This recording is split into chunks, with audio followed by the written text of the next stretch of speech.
Très bien, bonjour à toutes et tous. Bienvenue pour cette table ronde dédiée aux enjeux de gouvernance. Si vous êtes OK, tous prêts, on va pouvoir démarrer en démarrant ainsi à l'heure. J'espère que vous avez encore un peu d'énergie et d'écoute pour cette dernière table ronde. Aujourd'hui, on va pouvoir donc traiter des sujets de gouvernance avec Gwenola qui va nous parler, que vous êtes consultante en leadership éthique chez Infuse Éthique et vous allez nous parler de plutôt notre rôle individuel en tant que collaborateur ou manager dans les dynamiques de changement. Nous sommes aussi avec Christian Guellerin, vous dirigez l'école de design de Nantes. Et nous sommes aussi avec Anne Jacquelin, vous êtes directrice de la recherche et du développement à la Fabrique des territoires innovants. Du coup, effectivement, vous l'avez vu, cette table ronde s'appelle Innovation disruptive. Donc disruption, le mot est lâché. On peut, une fois qu'on l'a dit maintenant, essayer de commencer à rentrer dans le sujet. Après avoir discuté un peu avec les intervenants pour traiter de cette table ronde, moi, le sujet qui m'intéressait à travers la question de la gouvernance demain, c'était de se dire, après tout, finalement, on parle beaucoup de gouvernance de demain. Il y a même des fois où on parle de la gouvernance au XXIe siècle, alors que nous sommes déjà en 2020. Si finalement toutes ces initiatives de management, ou en tout cas sont consensuelles, si on sait à peu près où il faut aller, la question qui se pose, c'est un peu, finalement, pourquoi est-ce que c'est si compliqué d'y aller? Pourquoi est-ce que ces initiatives, ces alternatives, elles continuent à rester pour certaines encore très alternatives, très marginales? Et pourquoi, si c'était si simple, et si finalement on est tous d'accord pour dire que la gouvernance doit être plus horizontale, plus participative, plus transparente, laisser plus de place à l'épanouissement et à la responsabilité des individus, et bien si tout ça c'est si évident que ça, pourquoi est-ce que finalement on a encore l'impression d'avoir tant de résistance, ou à défaut de résistance, est-ce qu'il n'y a pas des décalages un peu profonds encore entre les attentes des clients, des consommateurs et la réalité concrète, quotidienne proposée par les entreprises? Donc ça c'est un peu le fil rouge, en essayant aussi un peu de ne pas enfoncer trop de portes ouvertes sur cette question du management et de la gouvernance de demain, et en essayant aussi de s'appuyer sur quelques expériences réussies, pas simplement pour effectivement valoriser ces expériences, mais essayer de se dire, puisque vous êtes là probablement intéressé par ce sujet, c'est quoi les leviers que vous avez, vous, pu identifier? C'est quoi les astuces que vous avez pu mettre en œuvre? Peut-être des fois, c'est un peu plus que des astuces, des fois, c'est des plans complets, mais en tout cas, comment on fait pour y arriver?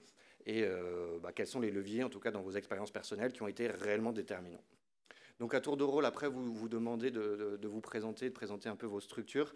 J'aimerais bien qu'on puisse effectivement commencer par cette question-là de ce qu'on appelle la gouvernance demain. En essayant de se dire finalement, par rapport à la gouvernance d'hier, ou même celle d'aujourd'hui, qu'est-ce qui pour vous est totalement déterminant? Qu'est-ce qui fait qu'aujourd'hui on ne peut plus pratiquer la gouvernance de la même manière qu'on ne le faisait il y a encore 20 ans? C'est un peu ce sujet-là, mais en tout cas pour essayer d'essayer de voir avec vous sur si vous n'avez un seul élément qui est déterminant, lequel retenez-vous et lequel vous laisse penser qu'il y a aujourd'hui un hiatus un peu trop important entre les pratiques, les attentes et la réalité vécue. Question un peu costaud quand même pour démarrer, mais j'espère que ça, vous arriverez quand même à trouver quelques éléments de réponse. On commence par vous, si vous êtes d'accord, Gwenola. Bonjour à tous, donc moi je suis Gwenola Blic, je suis consultante en leadership éthique et ça veut dire quoi? Ça veut dire accompagner des organisations pour répondre à la fois à leurs enjeux concrets et aux grands défis mondiaux et les accompagner pour qu'elles repositionnent leur activité pour n'avoir que des impacts positifs sur la vie et sur les êtres humains et à travers leur activité répondre aux besoins fondamentaux et universels que nous avons tous et auxquels nous avons besoin de réponses positives pour avoir une vie de qualité. Donc c'est vraiment comment contribuer à travers mon activité à créer une vie de qualité ou créer les conditions pour que le maximum de personnes puissent avoir une vie de qualité sur cette planète. Et moi, quand nous avons échangé sur le sujet, j'ai quand même, des innovations disruptives, qu'est-ce qui bouge et ce qui m'est vraiment tout de suite venu à l'esprit, c'était que qu'est-ce que c'est déjà l'innovation disruptive pour nous et pour globalement aujourd'hui? C'est oser. C'est aussi simple que ça, mais c'est oser. Et c'est oser faire ce qui, au fond, nous tient tous à cœur. Et ce que maintenant, nous savons tous qu'il est urgent de faire, c'est-à-dire oser nous investir dans un projet de qualité qui va et de mettre en place des actions très concrètes pour contribuer à un mieux pour nous et surtout, enfin pas uniquement pour nous, mais c'est à un mieux pour nous et autour de nous. Et au quotidien, qu'est-ce qu'on voit? Pour la question, c'était pourquoi, qu'est-ce qui se passe et pourquoi? Au quotidien, qu'est-ce qu'on voit? On voit qu'à titre individuel, une grande majorité d'entre nous avons commencé cette disruption, cette innovation, à changer des choses, à changer nos modes de consommation. La France est en déconsommation depuis 2016. Alors cette année, avec le Covid, ce sera... On verra, mais ça fait 3 ans et ça fait 4 ans. Et qu'est-ce que ça veut dire? Alors, je ne parle pas de ces 14% de la population qui auraient besoin de consommer plus pour avoir une vie de qualité. Je parle de tous les autres qui sont très nombreux, qui font des choix à titre personnel de changer leur mode de vie pour contribuer à quelque chose ou arrêter de contribuer à quelque chose de négatif. C'est ces 2,4 millions de Français qui ont signé l'appel pour l'affaire du siècle. Et en plus, c'est ça qui fait du sens dans nos vies personnelles. Et aujourd'hui, qu'est-ce qu'on voit dans la vie professionnelle? C'est qu'on voit des disruptions. C'est des gens qui, à titre individuel, font des changements de carrière assez forts. Et on voit surtout une grande majorité de gens qui, dans leur vie personnelle, changent et qui continuent à aller dans une autre direction professionnellement. Et ça crée quoi? Le manque de sens, le stress, la tension, le burn-out et toute cette non-qualité. Et pourquoi? Parce que c'était la question. Pourquoi? C'est parce qu'en fait, il faut oser pour ça. Il faut du courage. Et pour pouvoir faire ça, il faut avoir conscience que nous pouvons tous faire ça. Il faut avoir conscience que nous avons un potentiel qui est absolument incroyable et dont nous n'avons pas conscience. Nous avons tous des capacités de création et de concrétisation qui sont incroyables. Nous avons tous fait plus de 2000 essais pour apprendre à marcher. Nous avons tous appris à parler. C'est même inconcevable de se dire, enfin, combien d'essais, j'en sais rien, je devrais me poser la question, mais nous avons tous réussi à faire ça. Donc quand nous avons envie de quelque chose, nous sommes capables de trouver des tas de choses pour y arriver. Et nous nous donnons les moyens. Et aujourd'hui, la vraie innovation disruptive, c'est de nous donner les moyens de travailler notre savoir-être. Notre savoir-être, c'est quoi? C'est ce que nous voyons, c'est ce que nous pensons, c'est ce que nous ressentons, c'est ce que nous aimons, nous n'aimons pas, c'est ce que nous acceptons, c'est ce que nous refusons. C'est toutes nos qualités, ce sont tous nos défauts aussi, tous nos manques. Et c'est ce qui fait que dans mon savoir-être, j'ai plein de belles qualités. On a tous plein de belles qualités. Et puis il y a aussi des manques. Et si mon manque, il relève de pas oser dire non, pas oser proposer quelque chose à mon N+1, à mon dirigeant, et ben ça crée ce grand écart qui fait le manque de sens. Et la vraie innovation aujourd'hui, et qu'est-ce qu'on voit dans le monde des dirigeants et des personnes qui font bouger les choses, c'est ceux qui se donnent les moyens de travailler leur savoir-être pour s'aligner avec ce qu'ils ont envie de faire au fond et se donner les moyens de pouvoir le faire dans le savoir-être, parce que c'est là que ça commence et c'est là que ça a un impact sur tous nos savoir-faire. Si vous allez voir un dirigeant pour lui dire « je propose autre chose en termes de stratégie d'entreprise », quand vous êtes dans l'entreprise, si vous y allez en étant avec du jugement sur « de toute façon, il ne peut pas m'entendre, c'est pas possible, et tout le monde a essayé, ça n'a jamais marché », ou si vous avez du jugement sur vous-même, sur « j'y arriverai jamais », ça ne va pas créer la même chose que si vous êtes connecté à votre envie et au fait que en face de vous, il y a quelqu'un qui, oui, bien sûr, c'est pas forcé qu'il va entendre, mais il peut entendre.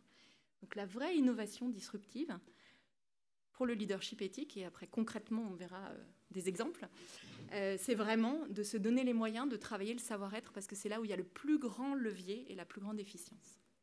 Merci beaucoup. Christian, vous dirigez donc l'école de design de Nantes. On a un peu préparé effectivement ces échanges et vous allez nous parler de la capacité des organisations à intégrer, voire stimuler les dynamiques d'innovation qui sont forcément quelque part à un moment donné un saut dans l'inconnu. Et maîtriser ce saut dans l'inconnu, c'est typiquement ce que peuvent apporter des designers. Est-ce que vous pouvez développer ce point-là et préalablement nous rappeler ce qu'on apprend dans une école de design, ou en tout cas au moins procéder à une petite définition de ce qu'on pourrait couramment... Qu'est-ce qu'on fait dans une école de design? Qu'est-ce qu'on fait dans une école de design? 80% des gens qui sont dans la salle savent que dans une école de design, on fait des belles tables, des belles chaises et des belles lampes, c'est la moindre des choses.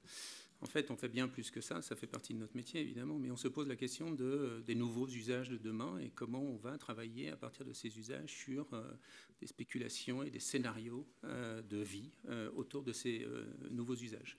Alors, je vais vous donner un exemple très simple pour que vous compreniez. Eram vient nous voir. Eram, que vous connaissez tous, conçoit, fabrique, vend des chaussures dans des réseaux de proximité. Bon. Sauf que Eram a un problème, c'est que Eram ne vendra plus de chaussures dans son réseau de proximité avec une très très forte image de marque, pour une raison très simple, c'est qu'aujourd'hui on achète ces chaussures sur des plateformes virtuelles. Bon. Et Eram n'avait pas... Eram, comme beaucoup d'enseignes, il n'y a pas qu'Eram, mais n'avait pas vu le coup venir, puisque vous vous souvenez, il y a 10 ans, jamais on achèterait des chaussures sur des réseaux virtuels, puisque les chaussures, il faut aller les essayer. Donc on allait dans le magasin. Aujourd'hui, évidemment, tout ça a totalement explosé. Donc Eram vient nous voir en nous disant, écoutez, c'est quoi mon métier si demain matin, je ne peux plus vendre ces chaussures dans un réseau de proximité? Et faites-moi des chaussures connectées. C'est-à-dire qu'il n'y a pas de besoin de chaussures connectées, c'est-à-dire personne n'a manifesté le fait d'avoir des chaussures connectées. Par contre, le travail du designer, ça va être de représenter ce que serait une chaussure connectée si d'aventure la chaussure elle était connectée. Donc on spécule sur les usages en fonction des modifications technologiques, en l'occurrence modification des contextes technologiques. Qu'est-ce que c'est qu'une chaussure connectée? On a travaillé avec eux et on a travaillé sur une chaussure qui était en capacité de faire un suivi longitudinal, récurrent, permanent, d'un certain nombre de choses médicales, de repères médicaux, d'informations médicales pour les personnes qui portaient ces chaussures, c'est-à-dire pression sanguine, rythme cardiaque, et puis demain matin, triglycérides, etc., par porosité de la peau. À partir de ce moment-là, c'est très intéressant parce que la chaussure devient médicale et médicalisée. Ce qui est intéressant pour ERAM, c'est que peut-être ça leur fait penser à un modèle totalement différent, mais un modèle économique, c'est-à-dire ça va au-delà de ça, c'est pas simplement le produit, c'est le modèle économique, c'est-à-dire que si ça se trouve demain, ERAM ne vend plus de chaussures, mais va les donner et va vendre le service médicalisé. C'est-à-dire que cette entreprise ne sera plus un chausseur, mais quelqu'un qui va faire du service médicalisé. Et bien là, on est justement dans l'innovation disruptive. C'est-à-dire, on est avec ce que je sais faire, en quoi je suis en capacité de faire autre chose. Et on passe par le design parce que le design a cette capacité, cette puissance de représentation qui rend réel, qui rend objectif et qui rend l'aventure acceptable. Si vous allez voir ERAM d'emblée en disant demain matin vous allez faire du service médicalisé, vous dites ça se peut pas. Pourquoi? Parce que le directeur marketing, il vient du marché de la chaussure. Et donc, s'il dit demain matin vous allez devenir médecin, il vous dit ça ne se peut pas. Je schématise évidemment, hein, il a le droit d'être ouvert aussi. Mais évidemment, eh bien, on passe par justement cette capacité de représenter. Donc, on travaille pour des tas d'entreprises dans cette affaire-là. Si la Poste, si son métier c'est trier le courrier, ils sont morts, il y a de moins en moins de courrier. Donc, son métier c'est comment à partir de ce que je sais faire, je suis en capacité d'entretenir un lien social avec toute une population du territoire. C'est-à-dire comment je suis, avec ce que je sais faire, en capacité de faire autre chose. La Maïf vient nous voir en nous disant « Demain, la voiture est sans chauffeur. Si ça se trouve, elle est sans chauffeur, elle est téléguidée. Si elle est téléguidée, il n'y a plus d'accident. S'il n'y a plus d'accident, je suis mort. » En tant que Maïf. Et donc, on travaille pour des tas d'entreprises sur ce type d'innovation. Et le design, c'est ça. C'est cette spéculation autour des usages de demain, compte tenu de modification des contextes. Alors, en ce moment, c'est pain béni. C'est évidemment globalisation des échanges à l'échelle mondiale, digitalisation de l'économie, l'émergence d'une conscience écologique dans tous les secteurs d'activité. Est-ce qu'on va consommer moins? Oui. Comment? Différemment? Quoi exactement? On a un laboratoire nous, qui s'appelle Food Design où on se pose très clairement la question de savoir comment on va passer de la viande aux insectes. Et le problème des insectes est un problème de représentation, c'est-à-dire que vous prenez une crevette, c'est très vilain, prenez un cafard, c'est très vilain, la crevette, ça ne vous pose aucun problème, le cafard, c'est impossible. Comment on représente le cafard pour qu'il devienne acceptable d'en manger? On est vraiment dans une problématique de représentation. Donc on se pose toutes ces questions-là, émergence d'une conscience écologique, des émergences sociologiques, vieillissement de la population, etc. En ce moment aussi, quelque chose qui nous arrive avec le Covid, c'est la défiance à la science, hein, c'est-à-dire qui croire que croire, c'est quand même une vraie problématique. Alors pourquoi ça marche? Ça marche parce que les entreprises sont en train de changer de paradigme industriel. C'est-à-dire qu'on a vécu pendant 170 ans sur un paradigme industriel qui était comment je fais de mieux en mieux ce que je sais faire. C'est ça. Et si d'aventure je fais de mieux en mieux ce que je sais faire, j'ai des chances de faire mieux que mon concurrent et puis de générer un peu plus de valeur ajoutée, d'avoir des leviers de développement, etc. etc. Aujourd'hui, on n'est plus dans ce paradigme-là. On est dans un paradigme qui est d'une autre nature. Il faut continuer à faire bien ce qu'on sait faire, c'est la moindre des choses. On est dans un paradigme qui est comment, avec ce que je sais faire, je suis en capacité de faire autrement et tout le temps et de manière récurrente. C'est l'exemple des RAM, c'est l'exemple de la Maïf, c'est l'exemple de la Poste. Et ça, ça demande des leviers de management qui sont totalement différents. C'est-à-dire qu'il va falloir déstructurer les lignes hiérarchiques des entreprises pour rendre les gens beaucoup plus agiles et à gérer cette anxiété qui consiste à être projeté dans l'inconnu. Parce que le problème de l'innovation, il est là. C'est-à-dire, c'est je suis projeté dans l'inconnu. Je ne sais pas ce que je ferai dans 5 ans, dans 10 ans, dans 15 ans. Et donc, il va falloir gérer cette formidable anxiété autour de l'innovation. Et donc, il va falloir réassurer tout cela. Bon. Et pourquoi le design est stratégique? Parce que le design, il représente. C'est-à-dire, il montre que c'est possible. Il montre que ça existe. Bon. Et la deuxième chose, donc modification des paradigmes industriels. Deuxième chose, modification des paradigmes marketing. Nous avons tous appris le marketing sur le renouvellement des marchés. Hein, c'est-à-dire, en clair, j'achète un lave-vaisselle, 3 ans plus tard, je change de lave-vaisselle. Or, le problème, c'est qu'aujourd'hui, si mon lave-vaisselle il peut durer 15 ans et que je peux le réparer, j'ai la responsabilité de le garder 15 ans, parce qu'il faut économiser des ressources. Et là, si je m'appelle Monsieur Fagor, Monsieur Brandt ou Monsieur etc., je suis désespéré. Il va falloir que je fasse autre chose, ou autrement, en l'occurrence. Et puis d'autre part, votre lave-vaisselle qui fonctionne 1 heure par jour, je vous annonce que c'est une honte. Il devrait travailler 24 heures par jour. Et grâce aux réseaux sociaux, vous avez la responsabilité de partager votre lave-vaisselle avec les 23 familles qui sont autour de vous. Et donc, autrement dit, je suis doublement désespéré si je suis vendeur de lave-vaisselle. Et donc, modification des paradigmes industriels, modification des paradigmes marketing, qui obligent les entreprises à muter et effectivement à innover, probablement de passer des produits au service, tout en essayant de garantir effectivement l'économie des ressources, ce qui est la moindre des choses. Donc une période formidable pour les designers, parce qu'on se pose la question de l'innovation, et comme Madame le disait tout à l'heure, et du progrès, puisqu'il s'agit quand même de vivre mieux demain, c'est la moindre des choses. Voilà. Merci beaucoup. Anne, est-ce que vous pouvez nous dire en quelques mots comment fonctionne la fabrique des territoires innovants? J'ai cru comprendre que la fabrique des territoires innovants, c'était des territoires innovants, mais souvent des territoires aussi et des projets complexes, multiparties prenantes. Et c'est un peu ce sur quoi vous travaillez, potentiellement ce que vous identifiez, ce facteur de complexité comme peut-être l'élément déterminant qui a changé par rapport à hier. Merci. Je pense que ça va venir compléter ces deux propos fort intéressants. Donc, la Fabrique des territoires innovants, en 2 mots, on est une société coopérative d'intérêt collectif. Et en fait, notre travail, c'est d'accompagner le travail en collaboration entre plusieurs parties prenantes, qu'elles soient dans la même structure ou qu'elles soient entre différentes structures, qu'elles soient publiques ou privées. Et en fait, si vous voulez, nous, notre métier, et moi, je suis au sein de cette structure directrice de la R&D, je suis chercheuse en sociologie du travail. Et en fait, ce qui nous intéresse, c'est exactement de documenter ce sujet. C'est qu'il y a une injonction à l'innovation, certes, ça crée beaucoup d'anxiété. Et du coup, comment on va créer un cadre rassurant? Comment on va reproduire des process en dehors de la hiérarchie qui permettent d'organiser le travail de façon, on va dire, horizontale. Et donc, voilà, nous, notre posture, on va dire, c'est de considérer que innover, ça nous force à sortir de cette zone de confort, métier, secteur dans laquelle on est.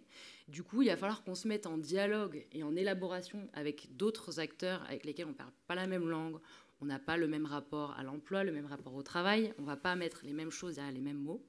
Donc, il faut complètement utiliser les outils de design qui permettent de visualiser pour partager un objet commun. Mais nous, notre enjeu, c'est vraiment de se dire il va falloir structurer cette innovation, il va falloir lui donner un corps organisationnel fort et qui, en un certain sens, est presque plus contraignant que le système hiérarchique.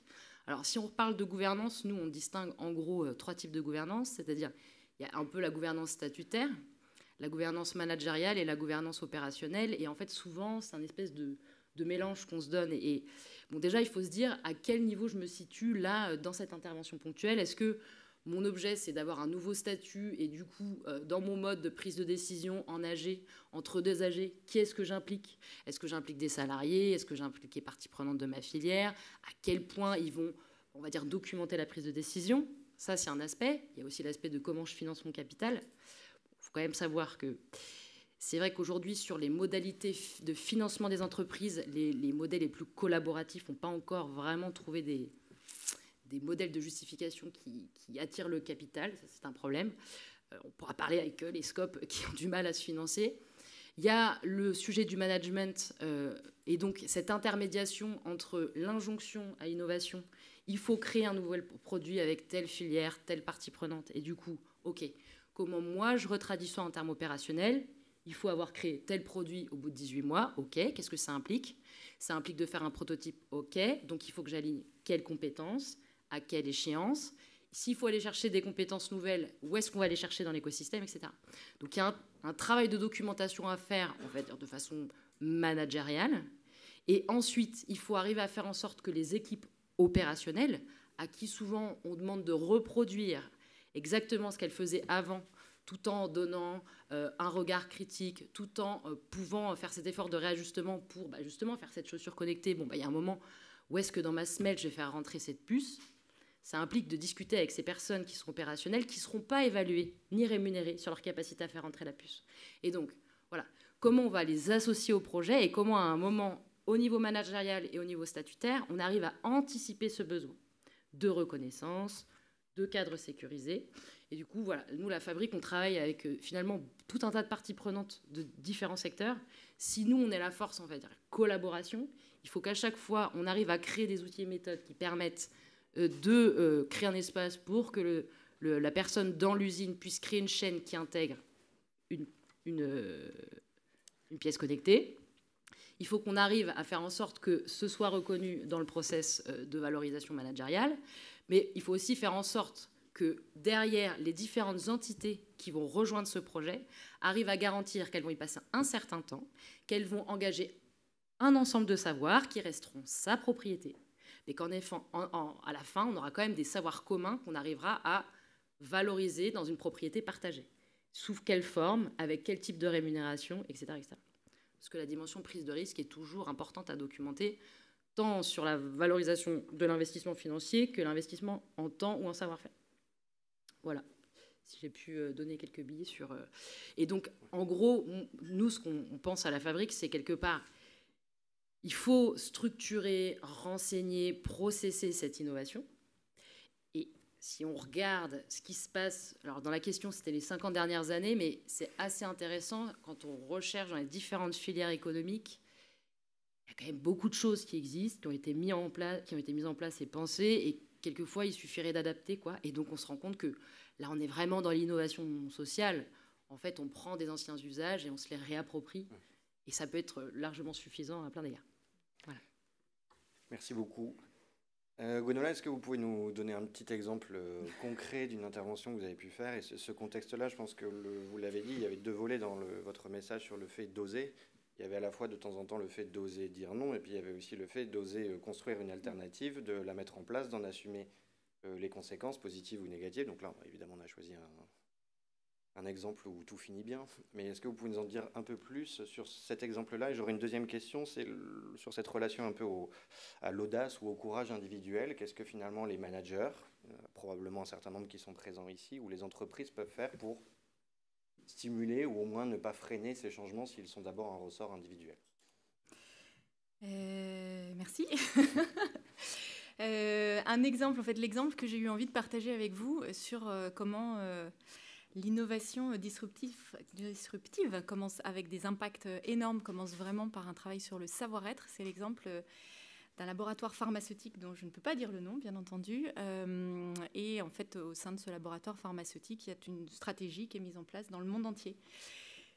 Et dans cette stratégie, en fait, on annonce à un dirigeant qui dirige un continent entier que, en fait, économiquement, ça ne marche pas, et ça fait quelques années que ça ne marche pas, et que donc on va fermer tout le continent.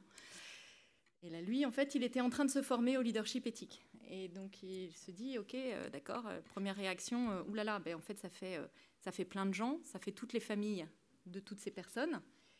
Et puis, en fait, avec du recul, ça fait surtout des tas de médicaments qui soignent des maladies qui ne sont pas soignées par d'autres médicaments dans d'autres laboratoires. Et donc, ça fait en fait des dizaines, des centaines, des millions de vies humaines en jeu. Donc là, ça fait comme ça à l'intérieur, parce que qu'est-ce que je fais? Et donc, il y a eu un gros travail d'accompagnement qui a été fait sur l'affirmation. Et ce dirigeant est allé voir son N+1 pour lui dire non. On ne ferme pas. On fait autre chose. Le N+1 a répondu, non, stratégie mondiale, on y va. Qui est allé voir le N+2. Sorti un petit parapluie en disant, moi, je ne peux pas prendre ces responsabilités-là, va voir le N+3. Il est allé voir le N+3, qui lui dit, non, on ne fait pas. Et il est allé voir le N+4. Et il lui a dit, il n'en est pas question. Et il a obtenu 18 mois pour démontrer que c'était possible de faire autre chose. Et pendant ces 18 mois, l'intervention, elle a consisté à former tous les managers au leadership éthique et à travailler vraiment à une autre stratégie qui réponde à tous les besoins, en fait, et à tous les besoins de toutes les parties prenantes. Et donc, je ne peux pas rentrer dans tous les détails et dans tout ce qui a été fait, mais ça a été proposer une stratégie qui était l'inverse, en fait, de la stratégie déployée au niveau mondial. Donc là aussi, ça demandait quand même une certaine affirmation pour dire, ben voilà, c'est ce qu'on va faire et on le met en place. Ça a été donner les moyens, les repères et les outils à tous les managers et toutes les équipes pour eux-mêmes, en fait, devenir acteurs du changement. Libérer leur créativité, voir à quoi ils pouvaient contribuer. C'était quand même... Ce laboratoire pharmaceutique avait des relations très tendues avec pas mal des gouvernements dans les pays dans lesquels ils intervenaient. Et donc, au bout de l'intervention, en fait, c'était devenu des partenaires. Au lieu de vendre des médicaments, ils se sont mis à aussi, enfin, au-delà de vendre des médicaments, ils se sont mis à développer des antennes mobiles pour que les gens puissent avoir accès aux médicaments et non pas avoir à faire 200 km pour pouvoir se soigner, parce qu'en général, on n'arrive pas forcément vivant là-bas, mais que pour tous les 50 km, il y avait ça. Ils se sont mis à travailler sur la prévention. Ils ont travaillé avec toutes les pharmacies, tous les prescripteurs sur la prévention. Dans ces équipes, il y avait une équipe marketing où, en fait, au démarrage de la mission, il y avait une personne dont il a été dit que cette personne, de toute façon, ça ne sert à rien, il faut la sortir. 18 mois plus tard, cette personne était pilier de l'équipe marketing. Et 18 mois plus tard, qu'est-ce qui s'est passé? Non seulement ils n'avaient pas fermé, mais en plus, ils avaient donné accès aux médicaments nécessaires beaucoup plus facilement pour tous les gens qui en avaient besoin. Ils avaient énormément développé la prévention. Les collaborateurs nous disaient « Mais en fait, maintenant, je sais pourquoi je me lève le matin. Ça fait du sens et j'ai envie de le faire. » Et puis, 18 mois plus tard, ils étaient repassés en positif, chose qui n'avait pas été faite depuis 7 ou 8 ans. Tout ça, comment? Parce qu'en fait, un manager s'est donné les moyens de travailler sur son savoir-être. Alors après, le leadership éthique, c'est toute une ingénierie, mais c'est une des choses les principales et en tout cas, une bonne part de l'ingénierie porte là-dessus. Et c'est ça, en fait. Pourquoi c'est de l'innovation disruptrice? Parce que c'est ce qui va avoir le plus d'impact. Quand je suis un manager dans le micromanagement, ça a un impact sur la manière dont je communique, dont je prends mes décisions dans mes stratégies. Si d'un seul coup j'ouvre et que je commence à faire confiance et à être à l'écoute et à laisser de la place aux gens autour de moi, ça a un impact sur ma communication, ma stratégie, tout ce que je déploie, mon management. Pour autant, je savais communiquer avant, nous savons tous parler. Mais quand je suis en colère, quand j'ai peur ou qu'au contraire je suis hyper bien, le savoir-faire communiquer, je l'ai toujours. Mais il ne crée pas du tout la même chose. Donc notre savoir-être, c'est vraiment essentiel. Et ça, en fait, nous pouvons le faire tous. Donc là, je vous ai donné un cas, mais je pourrais aussi vous parler du cas d'un collaborateur fraîchement diplômé qui rentre dans un groupe, très gros groupe. Et au bout de 2 ans, il se dit « Mais moi, je ne suis pas d'accord avec la stratégie. En fait, ça ne répond pas aux enjeux mondiaux. Donc, j'aimerais faire autre chose. » Et il y va, et il crée un groupe de travail, et voilà. Et 9 mois plus tard, il rencontrait le dirigeant de cette entreprise, et à l'issue de travail entre eux, la stratégie de l'entreprise, du groupe, a commencé à changer et à évoluer. Donc nous pouvons tous le faire. Et il y avait une dernière question que j'ai oubliée. Comment les entreprises peuvent mettre en place le cadre favorable?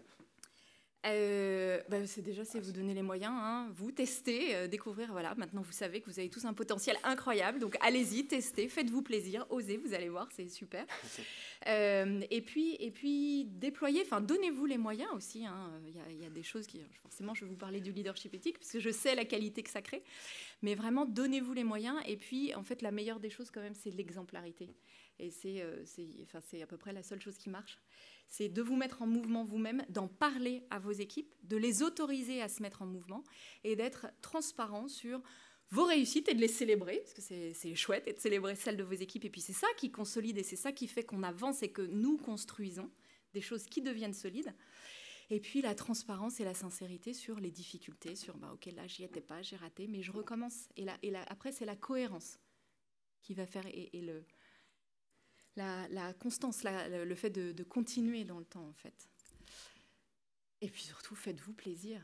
C'est un beau chemin et comme ça vous nourrit, ça nourrit forcément autour de vous. Donc allez-y, c'est le meilleur conseil que je pourrais vous donner. Merci beaucoup. Christian, vous le rappelez, le design, en tout cas penser les usages, encore plus penser les usages de demain, est un métier ou au moins une méthode. Comment on fait pour embarquer des collaborateurs externes, en tout cas les collaborateurs de ces entreprises, avec vous dans cette capacité à penser les usages, à accompagner l'innovation? J'imagine que pour un designer, j'ai presque envie de dire c'est facile. Est-ce que c'est plus compliqué que pour un collaborateur d'entrer dans ces dynamiques-là, ou finalement pas du tout, dès lors que, comme vous le dites, on libère un peu l'agilité, l'initiative chez chacun? Il y a deux choses chez le design. Il y a plusieurs choses. Il y a d'abord la capacité à créer, à imaginer, ça c'est la moindre des choses. Il y a une capacité technique qui est la capacité à dessiner. Et dessiner, c'est raconter des histoires, des scénarios d'usage. Et donc, de ce que je disais tout à l'heure, de réalité. Et puis, c'est une discipline de partage. C'est-à-dire que là où le design a beaucoup évolué, c'est qu'il y a 22 ans, dans les écoles de design, les créateurs dessinaient derrière leurs mains, des fois qu'on leur pique leur idée, quoi. Bon. Sauf qu'il faut être lucide quand même. On apprend ça en sociologie. Il y a un truc qui s'appelle la polygénèse des idées, c'est-à-dire quand quelqu'un a une idée quelque part, il y a 1 million de personnes sur la Terre qui ont la même au même moment. Donc ça ne sert à rien, c'est-à-dire que de la cacher, pour une raison simple, c'est que probablement elle est déjà partagée par des milliers de gens. Et le travail du designer est devenu un travail de partage. Qu'est-ce que c'est qu'un designer? C'est un manager de projet aujourd'hui, quelqu'un en capacité de mettre un ingénieur, un marketeur, un sociologue, un philosophe, un financier, enfin d'autres personnes à l'intérieur de l'entreprise et à l'extérieur, et de travailler sur ce scénario pour demain et sur cette innovation, ces scénarios d'innovation.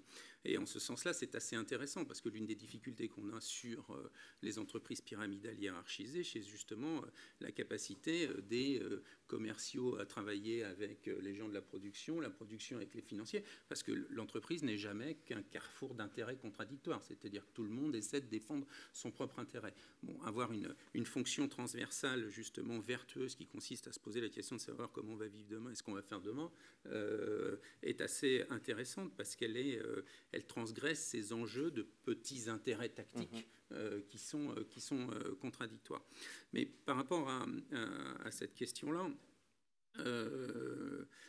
parce que la question que vous me posez, c'est mes réussites et mes échecs, etc. Donc à titre personnel, je crois qu'il y a quelque chose qui est fondamental en termes de management, et je dis ça...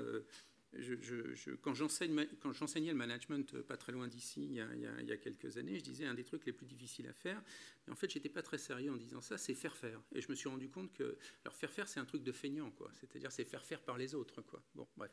Mais en termes de management, c'est ce qui est le plus difficile au bout du compte. C'est-à-dire d'accepter que les autres soient responsabilisés à faire et à faire vraiment. Parce qu'en fait, la tentation, quand on fait faire, c'est d'être plus intelligent que les autres. Je vais vous donner un exemple très simple, c'est-à-dire que je demande à un collaborateur de répondre à un courrier. J'ai 2 tentations quand je vois la réponse, c'est de refaire la lettre et de la faire mieux, c'est-à-dire de la mettre dans ma propre culture et de l'enrichir, évidemment. C'est-à-dire de faire plus intelligemment. Il faut résister à ça absolument. Parce que sinon, la prochaine fois, la réponse, il ne la fera pas, il vous la collera au milieu du front avec le stylo et il vous dira « écoute, t'as qu'à la faire toi-même ». Évidemment. Et il faut effectivement faire et résister à cette tentation-là et accepter que la lettre, elle soit imparfaite, qu'elle serait meilleure si probablement vous l'aviez faite, parce que, encore une fois, vous l'auriez mis dans votre propre culture, votre propre référence, vous l'auriez enrichi. Accepter ça. Faire est vraiment quelque chose de fondamental si on veut responsabiliser les gens. Et la deuxième chose, est ce que j'ai appris à gérer une structure, j'ai actuellement une structure assez conséquente, c'est accepter de dire quelque chose le lundi et exactement le contraire le mardi. C'est-à-dire, et ça, tous les gens avec qui je travaille le savent, c'est-à-dire qu'il m'arrive de dire des trucs avec une très très grande conviction le lundi et de dire, bah, écoute, hier j'ai dit absolument n'importe quoi et aujourd'hui je pense totalement différemment et que tout ça devienne acceptable. Et pour reprendre le propos, c'est au fond de valoriser l'incertitude, de valoriser le fait qu'on ne sait pas nécessairement, et en termes d'innovation, c'est fondamental, parce qu'on pourrait récompenser les grands succès, mais on pourrait aussi récompenser les échecs, évidemment. Il y a même des entreprises qui valorisent les échecs. Alors si ça conduit à la faillite de l'entreprise, il ne faut pas y aller trop loin quand même, mais ça c'est extrêmement important, c'est-à-dire le fait de dire « je ne sais pas » et le fait de dire « je me suis trompé » est une très très grande, à la fois ça peut paraître de l'humilité, mais ce n'est pas de l'humilité, c'est une très grande prétention que d'être en capacité d'avoir la possibilité de dire je me suis trompé, je ne savais pas, j'ai dit une connerie, etc., etc. Et ça me paraît totalement fondamental si on veut avoir des équipes motivées autour d'objectifs communs, parce que tout le monde se trompe et il y a des très grandes réussites, mais il y a aussi des très grands échecs qui font progresser tout le monde. Merci beaucoup. Anne, vous nous avez rappelé l'importance de la méthode dans l'innovation, en tout cas le cadre à donner et la structuration. Est-ce que vous pouvez nous donner un exemple plus concret d'intervention sur un projet en particulier et un peu ce même exercice réussite-échec en miroir d'autres opérations sur lesquelles vous n'avez potentiellement pas réussi, ou en tout cas les acteurs que vous avez réunis autour de la table à réunir les conditions pour que le projet aboutisse? Merci. Parce que du coup, en fait, c'est marrant, j'entends la question qui avait été écrite d'une autre façon. Alors du coup, j'ai envie de rebondir sur le... Ok. En fait, nous, effectivement, on a professionnalisé nos échecs. J'en suis la représentante et la directrice, en fait. C'est pour ça que je suis directrice R&D, il faut le savoir. Bon, je ne vais pas trop m'étendre sur notre capacité à être en échec et sur l'évolution des modèles économiques de développement territorial en France. Mais voilà, les évolutions juridiques de responsabilité économique qu'on décale à l'échelle du département, puis de la région, de la grande région, ont fait que la Fabrique des territoires innovants n'est plus ce qu'elle était à sa création. Et donc, il a fallu réinventer nos modèles économiques plusieurs fois. Mais bon, en fait, ce n'était pas ça que je voulais vous raconter, du coup, mais je vais changer d'exemple. Je voulais vous parler d'une SIC qui fait de l'agroalimentaire, mais là, je vais vous parler de ma dernière recherche, du coup, sur... en fait, voilà, nous, notre recherche, elle consiste à documenter, identifier tous les travaux et toutes les expériences auxquelles on a accès qui nous permettent de prendre du recul sur les nouveaux systèmes de management, sur la collaboration, sur la coopération, sur l'organisation du travail en transversal, entre différents métiers, avec différents statuts d'emploi, différents modèles économiques.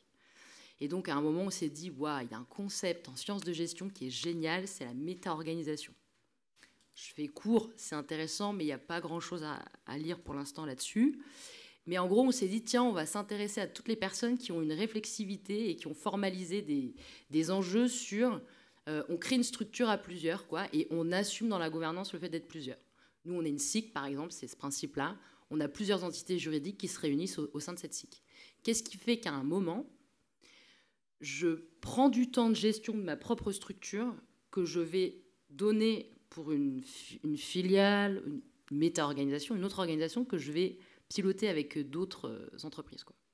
Qu'est-ce qui fait qu'on en arrive là? À quels besoins on répond? Et puis, comment on arrive à structurer, à rassurer les acteurs en se disant qu'il n'y en a pas un qui va prendre le pas sur l'autre. Parce que nous, tout ce qu'on connaît, voilà, c'est plutôt des échecs. Donc nous, on va aller chercher les winners. Et donc, effectivement, ça a été assez difficile et on a cherché pas mal de structures qui, finalement, périclitaient en cours d'enquête parce que, justement, il y a eu un intérêt propriétaire qui a pris le pas sur les autres ou alors le projet n'a pas été suffisamment défini ou finalement, il n'y a pas eu de financement, etc. Et du coup, on a fait notre enquête sur la Cité des Métiers. Je ne sais pas si vous en avez entendu parler. Et on n'était pas très contents de faire notre enquête sur la Cité des Métiers parce que c'est une structure qui n'a pas de statut. Elle n'a pas de statut. Alors, c'était pas très pratique pour nos hypothèses de recherche. Mais bon, on y va parce qu'ils sont sympas. Et puis, voilà, ils sont à Paris. Donc, en fait, si vous ne connaissez pas la Cité des Métiers, c'est au sous-sol de la Cité des Sciences et de l'Industrie. Qu'est-ce qu'ils font? Ils font de l'accueil pour faire de l'orientation et de la formation tout au long de la vie. Ouais. C'est assez vieillot, les locaux, mais quand on y va, bon, on voit un peu des problématiques assez designées. Construire son parcours professionnel, chercher une formation, etc. C'est assez design, même si c'est un peu old school pour le coup. Et en fait, on s'est rendu compte que ces gens-là, ils n'ont pas de statut. Donc, ils sont hébergés à la Cité des Sciences par la Cité des Sciences. Donc, ils sont en fait une sous-direction, un sous-service de la Cité des Sciences. Mais la plupart des personnes qui travaillent là et qui accompagnent les visiteurs qui viennent chercher des informations et de l'orientation, ce sont des personnes mises à disposition par plus de 50 associations et institutions publiques du milieu de la formation et de l'orientation tout au long de la vie. Waouh! Et en fait, ces gens-là ont créé un label international. Et il y a 15 cités des métiers en France, 15 cités des métiers à l'étranger, mais dans toutes sortes de pays, vraiment, qui parlent toutes les langues possibles. Et ils ont un système de labellisation, d'accompagnement par phase. Et chaque cité des métiers a des centres associés pour vraiment mailler un territoire. Et donc, en rentrant dans le détail, on se dit « Waouh, ces gens-là, ils font du territoire innovant, centré orientation et formation tout au long de la vie, sans statut. » Et donc, en fait, c'est une série de 50 contrats de partenariat avec 50 entités différentes. Et donc, en fait, c'est un tiers-lieu. Et en fait, ils font de l'innovation sociale. Et en fait, ils sont de service public. Et en fait, c'est assez marrant parce que le gouvernement a demandé aux régions de gérer le service public de l'orientation et de la formation tout au long de la vie et de structurer une façon d'offre, une capacité, une agence qui permette de mailler les acteurs sur un territoire. Et en fait, on se dit, eux font ça depuis 30 ans. Et ils ont un système d'organisation, de reconnaissance, de valorisation, de formation, etc. Et donc, assez extraordinaire. On a découvert ça et on s'est rendu compte qu'ils pensaient profondément qu'ils étaient absolument nuls, que d'ailleurs, ils avaient de moins en moins de visiteurs parce que le système d'évaluation qu'ils avaient, comme ils ont été créés par la Cité des Sciences à l'origine, ils avaient un système de feedback sur eux-mêmes qui était le même que celui de la muséologie. Et en fait, un musée, pour évaluer s'il est bon ou il n'est pas bon, il regarde le nombre de visiteurs. Et donc, depuis 30 ans, la Cité des métiers évalue la qualité de son travail au nombre de visiteurs. Et en fait, bon, je vous la fais courte, tout dépend comment on compte. Mais dans la façon dont ils comptaient, ils pensaient vraiment qu'ils avaient moins de visiteurs. Et en fait, on a repris tout depuis le début en disant, mais qu'est-ce que vous faites? Comment on peut valoriser votre activité, votre raison d'être? Et du coup, votre impact social, qui est le terme à la mode dans ce type de structure, qui formalisait son impact. Et en fait, on s'est rendu compte qu'ils avaient beaucoup de missions différentes qu'ils faisaient très bien. Et donc, la première, c'était d'être en capacité de mettre en réseau opérationnel sur leur mission très précise, qui est de conseiller et former, accompagner les personnes qui veulent du conseil et de la formation tout au long de la vie. Et donc, ils sont en capacité de faire travailler tous ces acteurs de façon opérationnelle autour de problématiques humaines. Et en plus de ça, ils ont formalisé un réseau qu'aujourd'hui, toutes les régions doivent mettre en œuvre. Et donc, en fait, finalement, comment mesurer votre impact? C'est juste de clarifier et formaliser le fait que votre spécialité, c'est ça, et que vous êtes les meilleurs à le faire, que vous avez une expérience, que vous êtes organisé, que vous êtes reconnu pour ça.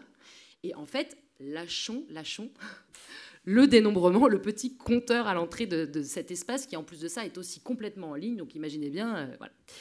Et donc, depuis, on a quand même bien avancé. On est assez content, mais finalement, ça ouvre encore plein de questions.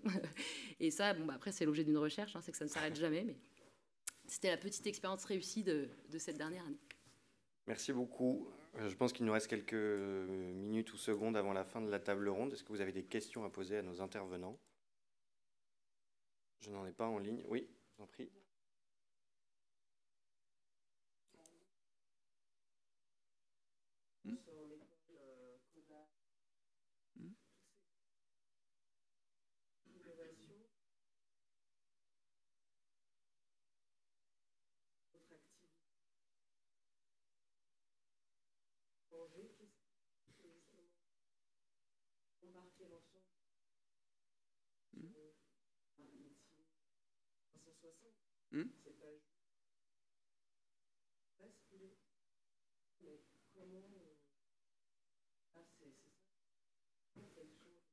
Les freins, c'est la structure. On a travaillé avec une entreprise qui s'appelle Manulatex. Manulatex fait du tissage de fil d'acier. Tissage de fil d'acier, font des gants de boucher, des cottes de mailles de boucher. C'est une PMI, PME dans l'ouest de la France. Bon. Le problème, c'est que globalisation des échanges, les Chinois font ça pour 10 fois moins cher. Donc, ils sont morts. Bon, ils sont champions du monde du tissage de fil d'acier, mais gants de boucher, ils sont morts. Bon, je schématise l'affaire. Ils continuent à en faire, ça marche, etc., etc. Un jour, ils sont venus nous voir en disant qu'est-ce qu'on peut faire avec du tissage de fil d'acier. On a commencé à faire des habillages de lumière, des rideaux de séparation d'open space. Alors, les open space vont disparaître. Je ne sais pas si vous êtes au courant avec le Covid, ça fait marrer parce qu'on nous rebat les oreilles avec cette affaire-là depuis 2 ans, puis là on nous dit que c'est plus bien. Donc voilà, bon ouais. Donc des rideaux de séparation d'open space dans les boîtes de nuit, des rideaux de décoration, etc., etc. Bon bref. Bon. Sauf que quand on est allé voir les gens de Manulatex et en particulier les commerciaux, ils nous ont dit mais attendez, on va passer de la boucherie à la décoration intérieure. Mais vous êtes zinzin.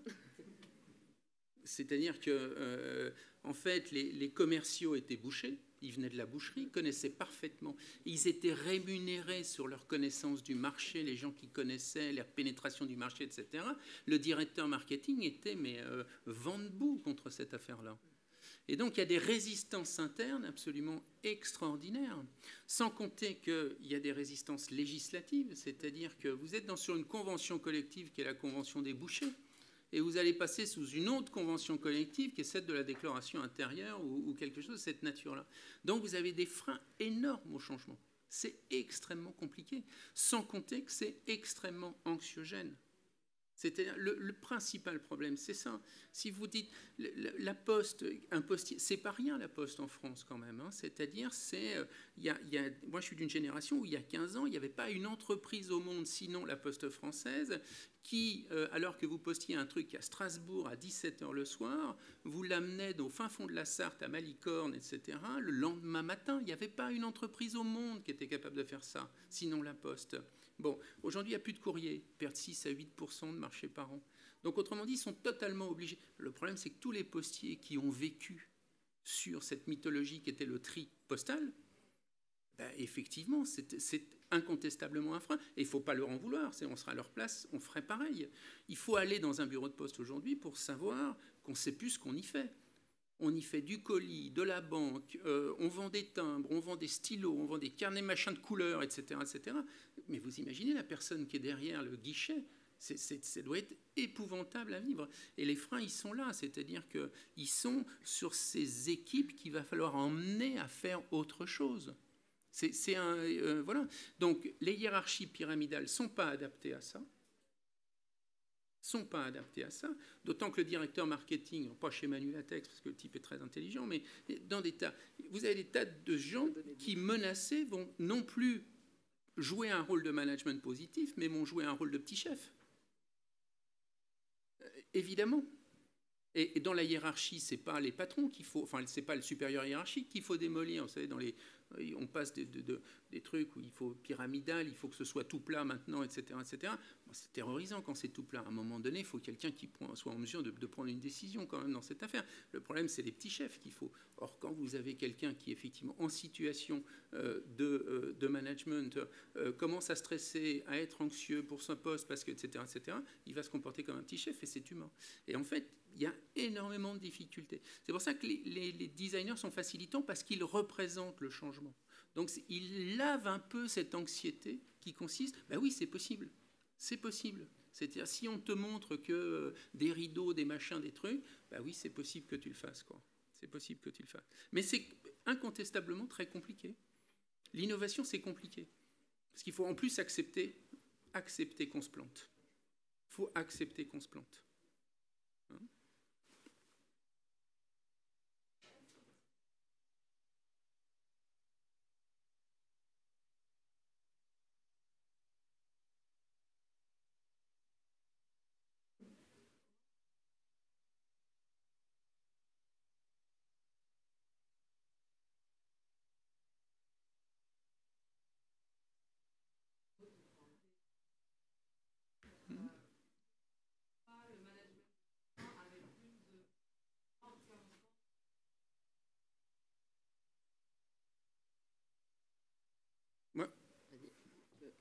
Comme vous voulez.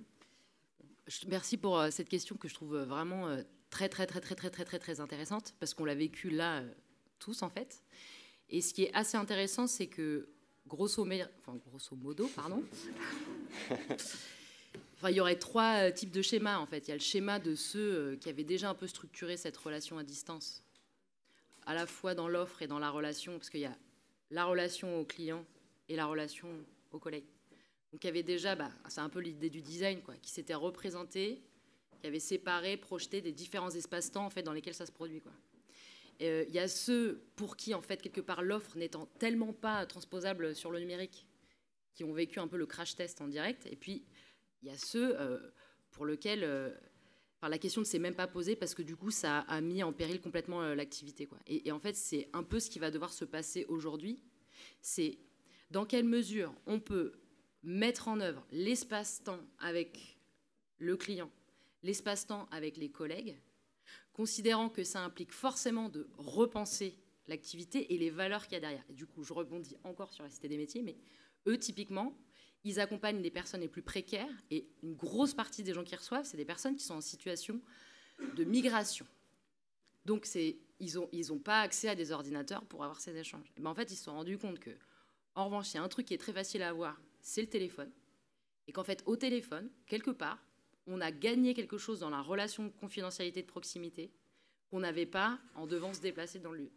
Donc en fait, j'ai envie de dire, c'est un peu compliqué, la réponse de Normand. Il faut s'adapter, ça dépend. Mais en fait, de toute façon, il faut se reposer la question de à quoi je sers, quelles sont mes missions, et à repenser de toute façon l'activité. Sachant que clairement, ça crée beaucoup de souffrance. Mais si jamais ça vous intéresse, l'ANACT a beaucoup de financement, justement, de l'accompagnement, de tout ce passage au numérique avec voilà, le contexte et la question de la QVT, bien sûr, c'est ce qui porte. Oui. Moi, sur le télétravail spécifiquement, je suis très interrogatif. Je me demande si c'est pas très sincèrement la fin du salariat. Et est-ce que c'est bien ou est-ce que c'est pas bien? Ça, on jugera ça en 50 ans. Mais mon expérience, c'est voilà, moi j'ai un service intégré de communication. J'ai 7 personnes qui s'occupent de la communication de l'école de design. Si demain matin ils sont chez eux, je les vois jamais.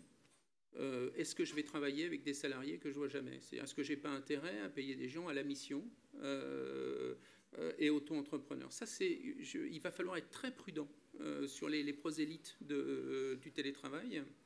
La deuxième chose, c'est que aujourd'hui, j'ai des collaborateurs qui arrivent à 9h et qui repartent à 17h. Un jour, ils sont là à 9h30, l'autre jour à 8h30 parce qu'ils ont des trucs à faire, etc. Je n'ai jamais vérifié un horaire parce qu'on est dans un secteur d'activité qui ne nécessite pas de payer les gens à la pièce ou à la performance, etc. etc. Et sincèrement, s'ils vont fumer une cigarette, je ne vais pas vérifier. S'ils sont sur Facebook à faire autre chose, je ne vais pas les vérifier, etc. C'est-à-dire qu'en fait, la confiance que leur témoignent, elle est sur le fait que, globalement, ils font leurs heures parce qu'ils sont présents, quoi. À partir du moment où ils sont chez eux, à quel moment je tolère ça ou pas ça? Est-ce que je ne suis pas enclin à surveiller ce qu'ils font? Ou est-ce que je ne suis pas tenté de le faire? Je parle pour moi, mais pour tout le monde. Hein. C'est-à-dire qu'il y a des logiciels très puissants, on nous apprend ça aux États-Unis, de surveillance de ce que font les gens sur leur écran d'ordinateur. C'est terrifiant, hein, cette affaire-là. Et donc, je suis très dubitatif là encore sur ça. La troisième chose, c'est le lien social.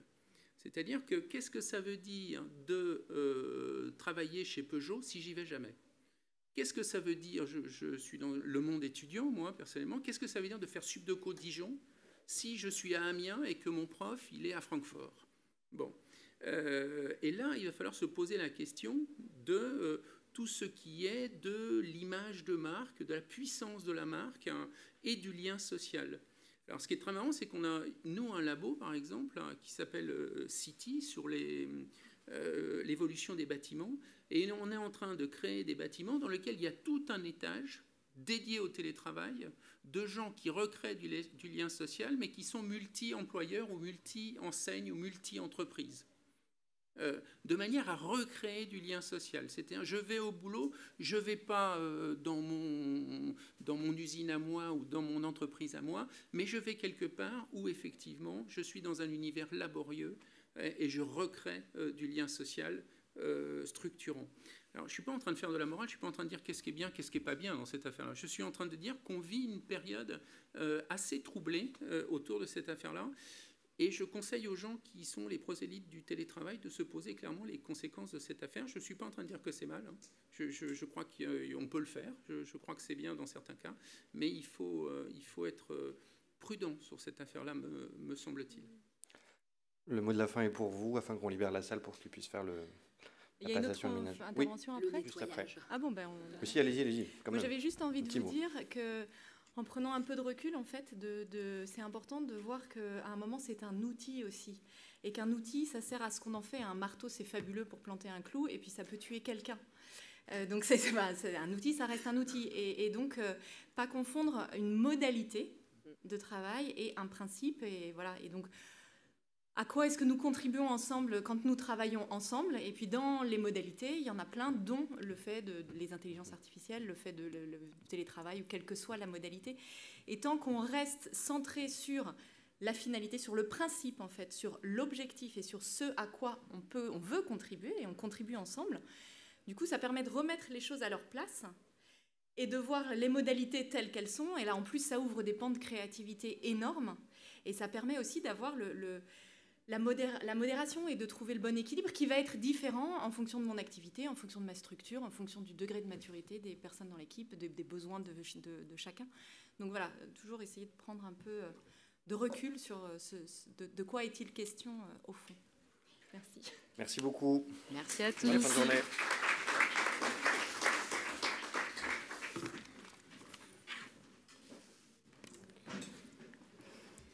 Bon.